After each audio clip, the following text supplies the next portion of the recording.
മമ്മൂക്കയെ നായകനാക്കി ഗൗതം വാസുദേവ് മേനോൻ സംവിധാനം ചെയ്ത Dominic and the ladies purse എന്ന് പറയുന്ന സിനിമ ഇന്നലെയാണല്ലോ തിയേറ്ററിൽ എത്തിയത്. ഇപ്പോൾ ഇതാ ചിത്രത്തിൻ്റെ ആദ്യ ദിന കളക്ഷനെ കുറിച്ചുള്ള അപ്ഡേറ്റുകൾ പുറത്തു വന്നിരിക്കുന്നു. അതിലേക്ക് വരാം. അതിന് മുന്നേ മൂവി പ്ലസ് മീഡിയ എന്ന് പറയുന്നത് നമ്മുടെ ചാനൽ ആദ്യമായിട്ട് കാണുന്നവരാണെങ്കിൽ സബ്സ്ക്രൈബ് ചെയ്യുക. ഇന്നലത്തെ രാത്രിയുടെ കണക്കുകൾ പ്രകാരം 1.5 കോടിയോളം രൂപ ട്രാക്കിങ്ങിലേക്ക് എത്തപ്പെട്ട ചിത്രത്തിൻ്റെ ആദ്യ ദിന കേരള കളക്ഷൻ 1.5 കോടിക്കും 2 കോടിക്കും ഇടയിൽ എത്തപ്പെടും എന്നുള്ള റിപ്പോർട്ടുകളാണ് കേരളത്തിൽ നിന്നും വന്നിരിക്കുന്നത്.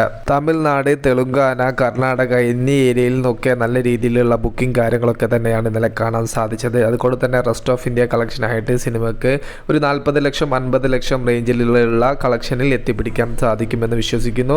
ചിത്രത്തിൻ്റെ ആദ്യ ദിന ടോട്ടൽ വേൾഡ് വൈഡ് കളക്ഷനിലേക്ക് നോക്കുന്ന സമയത്ത് സിനിമയ്ക്ക് 5 കോടിക്ക് മുകളിലേക്കുള്ള ഒരു കളക്ഷനിലേക്ക് എത്തിപ്പിടിക്കാൻ എന്തായാലും സാധിച്ചിട്ടുണ്ടാവും. ഫൈനലി കറക്റ്റായിട്ട് സിനിമയുടെ ടോട്ടൽ വേൾഡ് വൈഡ് കളക്ഷൻ അറിയണമെങ്കിൽ നമുക്ക് ഇനിയും കാത്തിരിക്കേണ്ടി വരും. ട്രാക്കേഴ്സ് എല്ലാം ഒന്നും തന്നെ പുറത്തു വിട്ടിട്ടില്ല. രണ്ടാമത്തെ ദിവസത്തിലേക്ക് എത്തപ്പെട്ട സിനിമയ്ക്ക് ഇന്ന് നല്ല രീതിയിൽ ബോക്സ് ഓഫീസിൽ മുന്നേറാൻ സാധിക്കുമെന്ന് തന്നെയാണ് നമ്മുടെ വിശ്വാസം. അതിനുള്ള പ്രധാന കാരണം ചിത്രത്തിന് വന്ന പോസിറ്റീവ് റിപ്പോർട്ട്. ആദ്യ ദിവസത്തേക്കാൾ കളക്ഷൻ രണ്ടാമത്തെ ദിവസം വേൾഡ് വൈഡിൽ നിന്നും സിനിമയ്ക്ക് നേടാൻ സാധിച്ചാൽ സിനിമ ഒരു ട്രെൻഡിങ്ങിലൂടെ പോകുന്നു എന്ന് വേണം നമുക്ക് മനസ്സിലാക്കാൻ. അത്തരത്തിലുള്ള ഒരു കളക്ഷൻ വർധനവ് ഡൊമിനിക് എന്ന സിനിമയ്ക്ക് സാധിക്കട്ടെ. Okay, by.